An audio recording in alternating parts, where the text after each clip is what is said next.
Obrigado, Senhor, porque nos mostra qual o caminho devemos seguir, Tu nos mostra o que devemos fazer. Nós confiamos em Ti. Te pedimos, Pai, que Tu possas estar abrindo os nossos ouvidos e o nosso coração, para que o Dudu possa nos transmitir aquilo que Tu queres que cada um de nós ouça nesse momento. Continua conosco, nos abençoa, nos guarda. É isso que nós te pedimos, em Teu nome. Amém.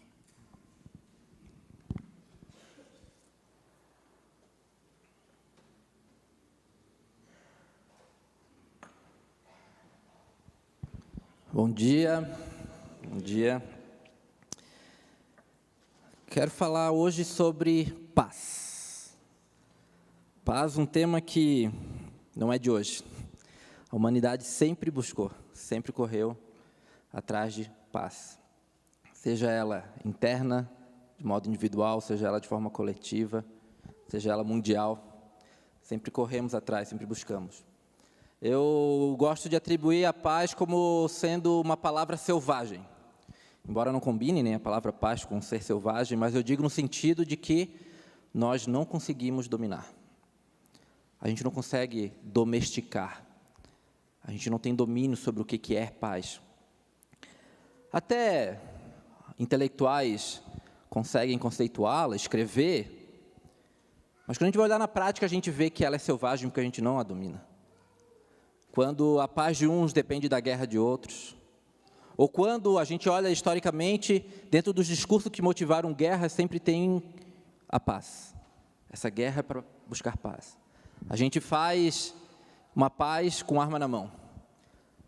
Por isso que eu ouso dizer que a paz ainda para nós ela é selvagem, a gente não domina, não conseguimos domesticar. A gente canta sobre a paz. Não só em músicas dentro da igreja, mas fora também a gente canta sobre a paz. A gente pinta a paz. A gente até deu cor para a paz. Eu deveria ter vindo de branco, né? Combinar mais. A gente faz poesia sobre paz, mas a gente ainda não domina a paz. Tem uma banda que era da época da minha adolescência, e aí eu vejo que os anos estão passando, quando a gente fala na época da minha adolescência. Tinha uma banda chamada Resgate. Alguém já ouviu falar nessa banda? Alguém já escutou? O pessoal está se entregando aqui mais ou menos da minha idade. Eles têm uma música que eles falam assim, ó, do que adianta estar vestido de branco e ter no rosto um sorriso amarelo? Que paz é essa que se arma para a guerra? E é mais ou menos isso. Essa paz que se arma para a guerra, essa paz que no rosto é um sorriso amarelo, mas tem uma cor que é branca, é a paz que nós, seres humanos, pecadores, falhos, a gente tenta fazer. É a paz que brota do nosso achismo. Eu acho que paz é isso. E aí a gente vai, como galinhas assustadas, pulando de puleiro em puleiro, tentando buscar uma paz, tentando encontrar o que é paz. Só que essa paz que a gente nunca alcança, um dos motivos é porque a gente tenta criar a nossa. E a busca de paz, como eu falei, ela não é algo de hoje. O texto que a gente vai ler, depois que a gente vai refletir, ele vive nesse contexto também. É um texto de Paulo, é uma carta de Paulo, e ele está no Império Romano. O Império Romano tinha a Pax Romana, que era a paz do Império. Tinha como busca instaurar a paz. Era um dos quereres de Roma. E eles tinham 3 pilares para isso. O primeiro era a aculturação. O povo que ele dominava, de algum modo, eles tentavam exterminar a cultura daquele povo também, em alguns momentos. Se naquele povo tinha algum tipo de prática que eles pudessem ver como algo que ameaçasse a paz do império, corta. Outra coisa era o desenvolvimento econômico e a estabilidade econômica. Eles viam isso como um motivo de estabelecer a paz. E o terceiro pilar de uma das formas do Império Romano estabelecer a paz era a coação. O que seria isso? Era a paz através da força. Tu tem que viver a minha paz. E o Império Romano ele fazia isso. Quando alguma coisa estava importunando a paz do império, a paz era estabelecida com arma, com força. Ainda bem que a gente não faz mais isso hoje, né? Acho que eu estou vendo pouca televisão. Essa Pax Romana, o domínio usado pela força, nesse contexto, Paulo, que a gente vai falar hoje, ele está preso. A igreja que a gente vai ler a carta hoje é a igreja de Filipenses. E Paulo está preso, está em prisão domiciliar. No Império Romano, quando alguém está preso, quando alguém está em prisão domiciliar, de algum modo ele ainda não foi julgado. É porque ele está esperando algum julgamento. Ele está lá esperando para vir, para ser sentenciado. Adivinha qual que era a acusação em cima de Paulo? Importunar a paz do império. Ele pregava que existia outro rei que não era o rei de Roma. Só que agora, imagina, se hoje em dia a gente já vê questões de direitos humanos sobre penitenciárias e tudo mais, imagina na época do Império Romano. Não tinha, era cadeia de qualquer jeito. Mas a prisão domiciliar, de certo, era melhor, um pouquinho mais tranquila. O cara que estava preso em prisão domiciliar, ele tinha que pagar o próprio aluguel, ou se manter ou ter uma casa, ele tinha que pagar a própria comida, ele tinha que ter algumas questões de custos também de impostos, só que o cara não podia sair de casa. E, gente, Paulo não tinha o seu home office, Paulo não tinha o seu computador para se virar de casa. Então, o cara estava preso dentro de casa sem poder se manter. Vendo esse contexto, vendo esse cenário, a igreja de Filipos, que já algumas vezes já tinha ofertado para o ministério de Paulo, resolve levar até ele, então, uma oferta. Resolve levar até ele, então, uma forma de ele se manter. E eles mandam, então, um cara chamado Eufrodito. Paulo, está aqui a nossa oferta para tu conseguir ficar em prisão domiciliar. Paulo, que de um coração muito grato, ele faz, então, a carta aos Filipenses. Alguns teólogos vão falar que é a carta da alegria, porque Paulo tinha um relacionamento muito próximo nessa igreja, ele tinha um carinho muito grande para essa igreja. E Paulo, então, escreve uma carta agradecendo, é como se Paulo estivesse fazendo um recibo. Recebi, hein, gente? Muito obrigado. Mas também dá suas orientações. E o que eu acho engraçado é que tem uma curiosidade nisso. A igreja de Filipenses, ficava em Filipo, aquela região onde ficava a igreja, ela era um dos principais lugares marcados pela paz romana. Porque Filipos era uma colônia militar. Se a minha paz depende de força, eu estou numa colônia militar, era um dos lugares com maior concentração de paz, com maior tranquilidade, com maior segurança do Império Romano. Em resumo, então, para ver se a gente faz sentido, Paulo é um ser que está preso, está para ser julgado, está em prisão domiciliar, acusado de importunar a paz, mandando uma carta para uma igreja que está no lugar onde a característica é a paz, e Paulo está falando sobre paz. Parece que não faz sentido, mas quando a gente começar a entender que cada palavrinha paz nessas colocações tem seu significado diferente, a gente consegue entender um rumo.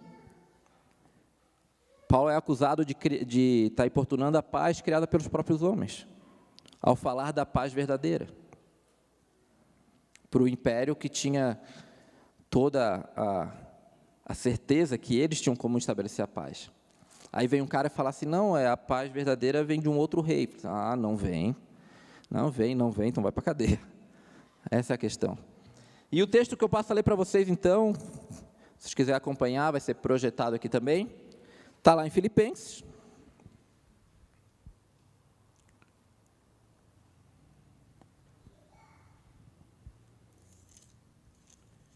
Filipenses 4, a gente vai ler do 1 ao 9. Hoje eu peguei a minha Bíblia, a versão Pocket aqui. Vou aproveitar enquanto eu estou conseguindo ler sem um óculos. Passa a ler então. Filipenses 4, do 1 ao 9, fala: portanto, meus irmãos, a quem amo e de quem tenho saudade, vocês que são a minha alegria e a minha coroa, permaneçam assim firmes no Senhor, ó amados. O que eu rogo a Evódia e também a Cítique é que vivam em harmonia no Senhor. Sim, e peço a você, leal companheiro de jugo, que as ajudes, pois lutaram ao meu lado na causa do Evangelho com Clemente e meus demais cooperadores. Os seus nomes estão no livro da vida. Alegrem-se sempre no Senhor. Novamente direi, alegrem-se. Seja a amabilidade de vocês conhecida por todos. Perto está o Senhor. Não andem ansiosos por coisa alguma, mas em tudo, pela oração e súplica e com ação de graça, apresentem seus pedidos a Deus.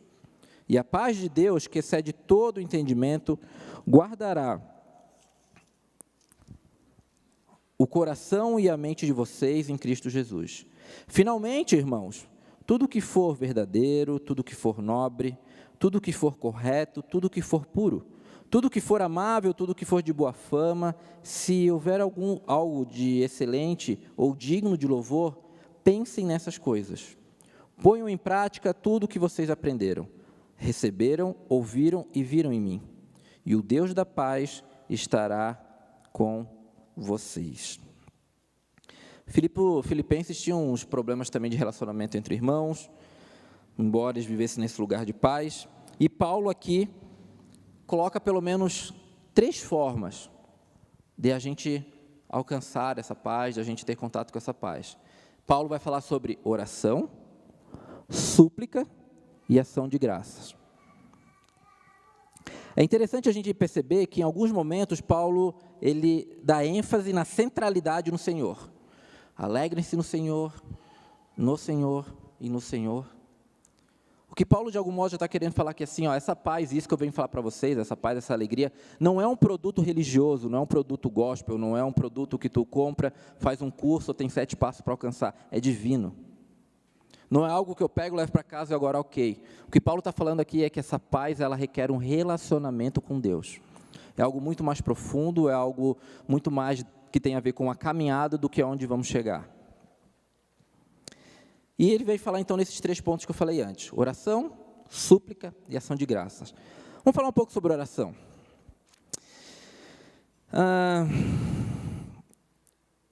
Deixa eu abrir meu coração, já que está somente nós aqui. Daí vocês não falam para ninguém também. Se de repente tu também está nessa, estamos juntos. Tenho orado pouco. Tenho orado muito pouco. Visto que a oração é uma das formas de eu me relacionar com esse Deus que é Criador e Salvador da minha vida, eu tenho orado pouco. Eu não sei como é que isso está na vida de vocês. O quanto tempo vocês têm estado em oração com esse Deus, se dedicado a ter um relacionamento com Ele. Mas eu confesso que eu tenho orado pouco. E quando eu vejo, por exemplo, o grupo de oração que tem nas quartas-feiras aqui na comunidade, nesse âmbito de oração coletiva, eu vejo também que temos orado pouco. Eu, por exemplo, não venho no grupo, porque eu tenho orado pouco. Eu acho que, se eu contabilizar os meus tempos de oração e os tempos que eu fico vagando no celular, no WhatsApp e no Instagram, com certeza é uma goleada do Instagram, do WhatsApp, nos meus tempos de oração.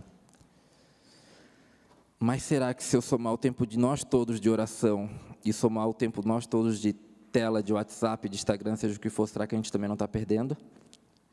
E eu não digo o tempo de trabalho, eu sei que muita gente trabalha com celular, eu também trabalho com celular, eu digo aqueles tempos que tu fica no sofá e quando tu vê, passou 2 horas e você exercitou só o dedo para cima e tu pergunta, o que tu está vendo? Ah, nada. E de fato são 2 horas vendo nada, né? Eu acho que se eu tivesse metade do tempo que eu fico, às vezes, vagando no celular, em oração, quem sabe eu ia conseguir compreender um pouquinho mais o que é essa paz. Eu tenho orado pouco. E falando em oração, não existe outro cara para eu olhar na Bíblia para me ensinar do que o próprio Cristo.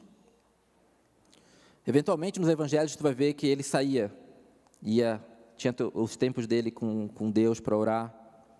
Quando ele está no Getsemane, prestes a ser preso e ser levado para a crucificação, ele está em oração. Ele está entregando seus anseios diante de Deus. Ele está entregando suas aflições diante de Deus através da oração.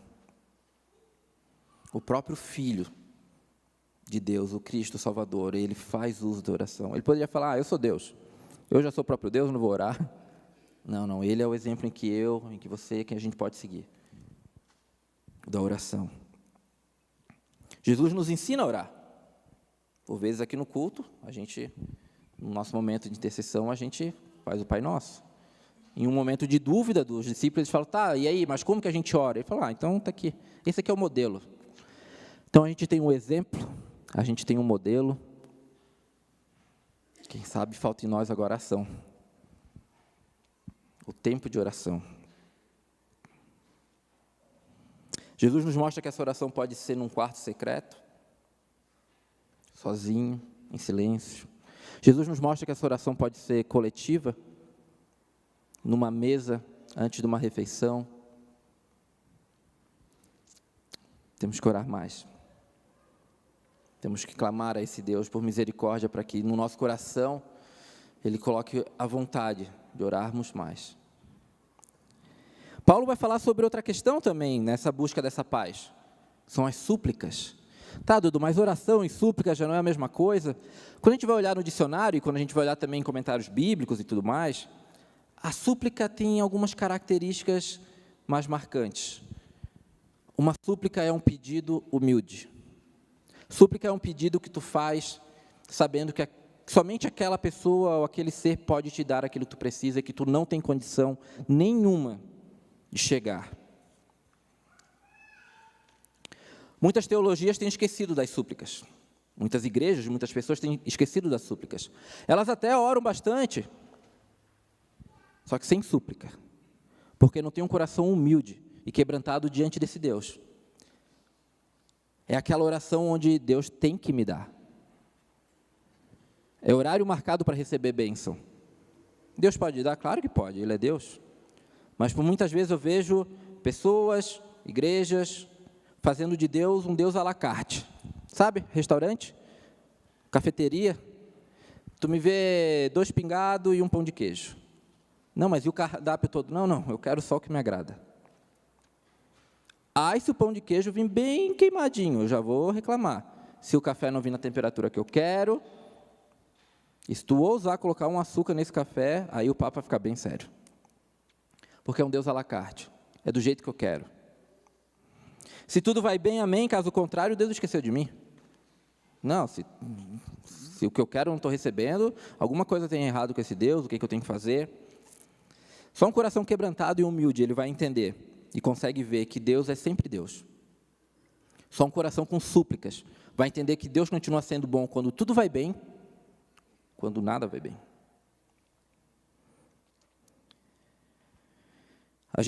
Eu percebo que por vezes a gente criou um Deus que ele é um gênio da lâmpada, ou ele é um mágico que mexeu a varinha, tem que entregar o que eu quero na hora que eu quero.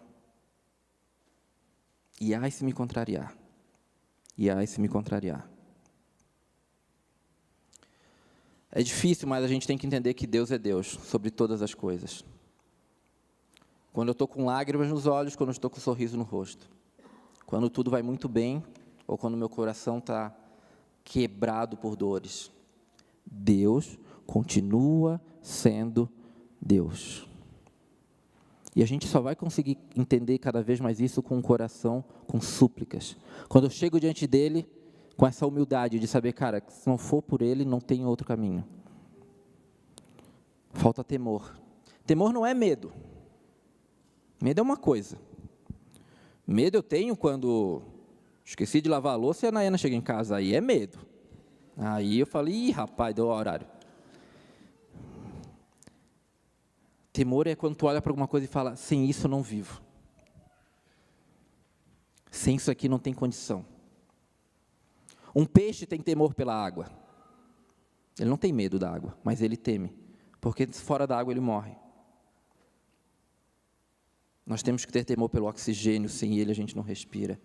E o temor a Deus é isso, é olhar para ele e falar assim, sem ele eu não vivo.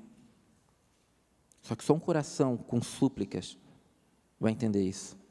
Só um coração humilde que chega para ele e fala, pai. Eu percebo às vezes que a Olivia, minha filha de 2 anos e 10 meses, tem momentos de temor. Quando ela cai, a primeira coisa que ela faz, o olho vai procurar o socorro, vai procurar quem ela teme. No caso, a mãe. Falaram que, bom, o Montoya está aqui, tem 2 meninas, né, que as meninas são apaixonadas pelo pai, né, aquela coisa toda. A minha não virou essa chave ainda. Eu falo, não, Dudu, depois dos 4 anos, falo, pô, todo mundo falou, tu vai ter uma menina, elas são apaixonadas pelo pai. Quando eu vou dormir com a Olivia, que a gente reveza lá em casa, um dia a Nayana faz eu dormir, um dia eu faço dormir. Ela me abraça, na hora de dormir, olha para mim e fala, papai, eu amo a mamãe. Eu falo, pô, filha. Mas calma, a Nayana falou, calma, a Nayana me vê, às vezes, meio frustrada, ela fala, calma, depois muda essa chavezinha. Estou esperando ainda, estou esperando. A Olivia teme muito pela Nayana. É na Nayana que ela busca socorro, quando cai, quando está com fome.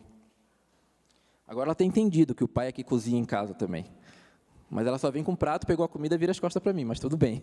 Ela sabe onde pedir. Falta temor. Chegar diante desse Deus em oração e súplicas com temor. Só que é difícil entender que Deus é Deus mesmo em momentos difíceis. Só que Paulo vai falar aqui, gente, essa paz excede todo entendimento, tu não vai conseguir entender. E por não conseguir entender, a gente acha que não faz sentido. Nós temos isso, né?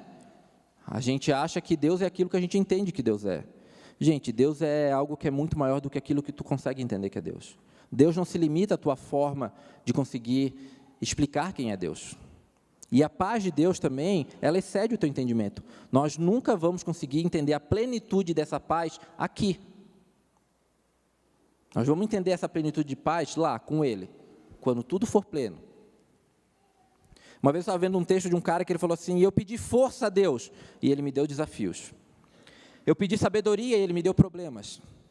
Eu pedi paz, e Ele me deu guerra. Porque vão ser nesses momentos que a gente vai entender o quanto Deus nos faz forte, o quanto que Deus nos faz sábio e como é a sua paz. Paulo e Silas é um grande exemplo. Lembra?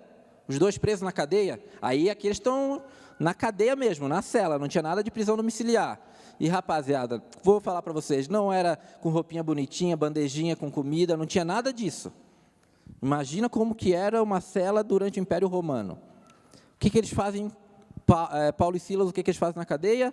História contada para as crianças, tudo. Começam a louvar. Estão louvando ao Senhor, presos.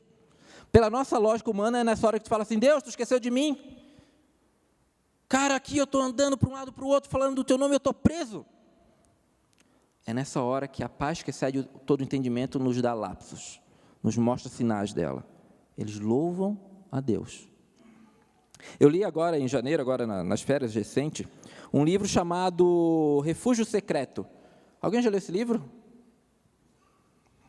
2, 3 pessoas, 4, 5, 6. Bingo. É a história de uma holandesa chamada, eles traduzem para Cornélia Ban. Essa holandesa, ela mora com os pais, eu vou dar spoiler aqui também.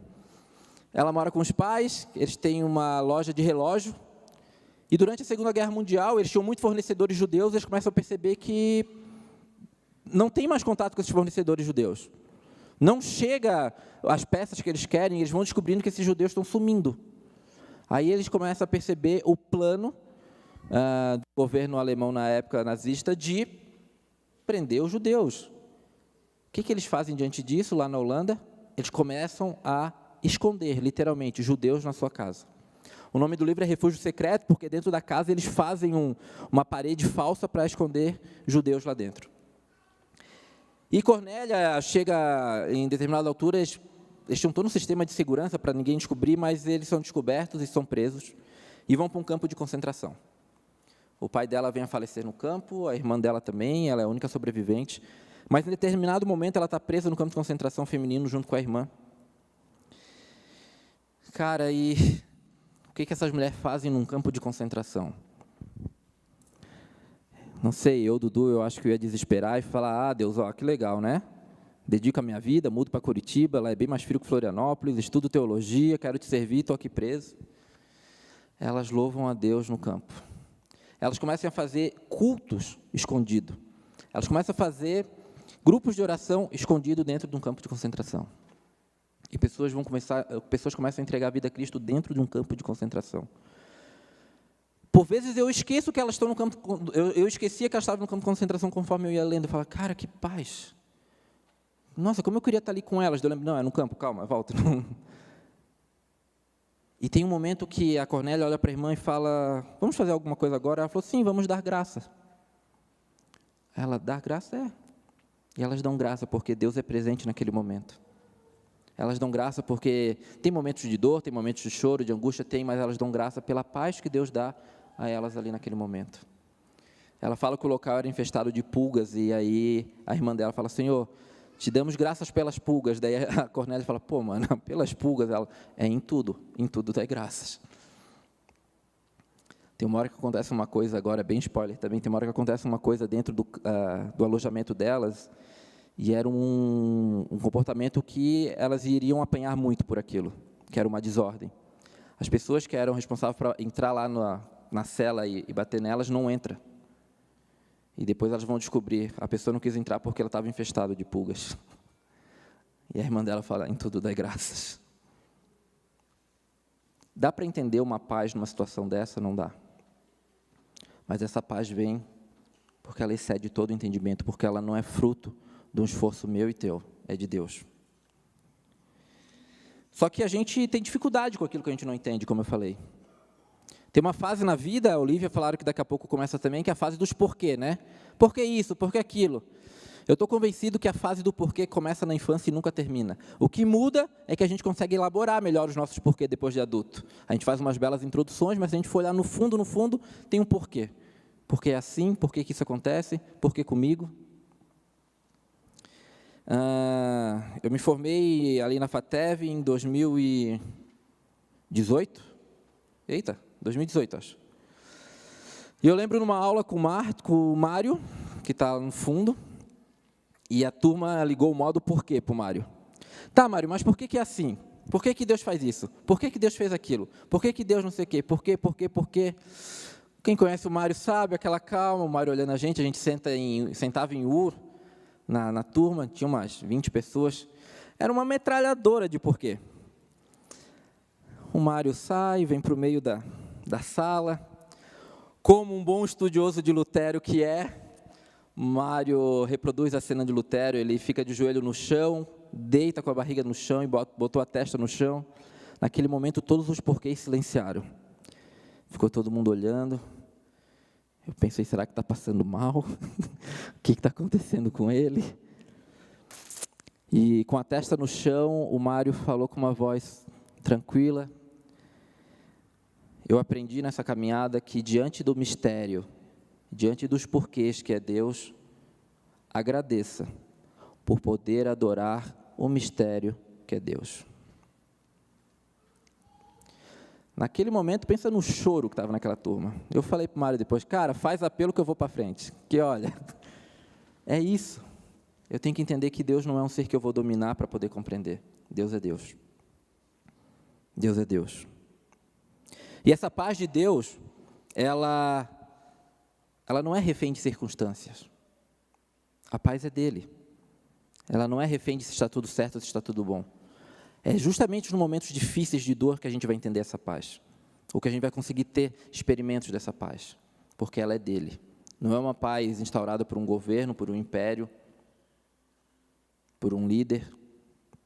É uma paz divina, do Deus vivo, do Deus Criador. Para finalizar, então, Paulo vem falar que o terceiro ponto é, então, oração, súplica e ação de graça. Essa paz, essa vida com esse Deus, ela tem que aterrissar em algum lugar. Eu ouso dizer que essa paz que excede todo entendimento, ela tem que estar suja, mas não no sentido pejorativo, mas ela tem que estar com poeira, tem que estar com lama, sinal que ela anda, sinal que ela caminha, sinal que ela está em becos, em vielas, em estradas, em ruas. Essa paz tem que fazer sentido para o meu dia a dia, para o teu dia a dia. Essa paz de ação de graças, Paulo vai falar ali, eu passo a ler aqui só para retomar, versículo 8, do que a gente já leu, e versículo 9, ele vai falar, finalmente, irmãos, tudo que for verdadeiro, tudo que for nobre, tudo que for correto, tudo que for puro, tudo que for amável, tudo que for de boa fama, se houver de excelente ou digno de louvor, pense nessas coisas. Então, primeiro já é um toque aqui, né? De que a gente tem se alimentado? Eu confesso para vocês que 2 horas na frente no celular eu não tenho me alimentado de nada, e isso tem me deixado mais ansioso. E aí faz sentido quando Paulo fala, entregue todos os teus anseios a Deus. Quando eu não entrego, eu fico diante de um celular que me deixa mais ansioso ainda. No versículo 9 ele vai falar, ponham em prática tudo que vocês aprenderam, receberam, ouviram e viram em mim. E o Deus da paz estará com vocês.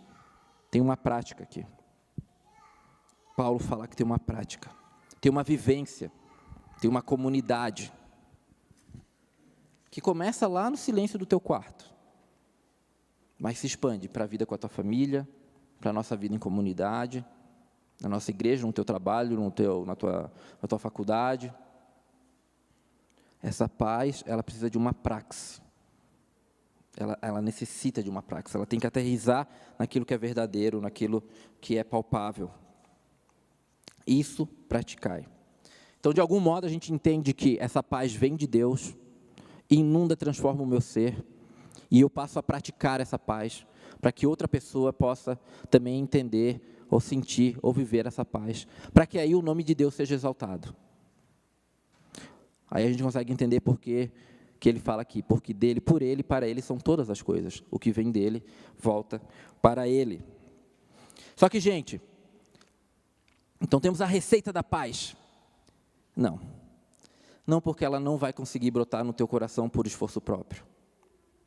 A questão é que a gente só vai ter paz, a paz de Deus, quando tivermos paz com Deus.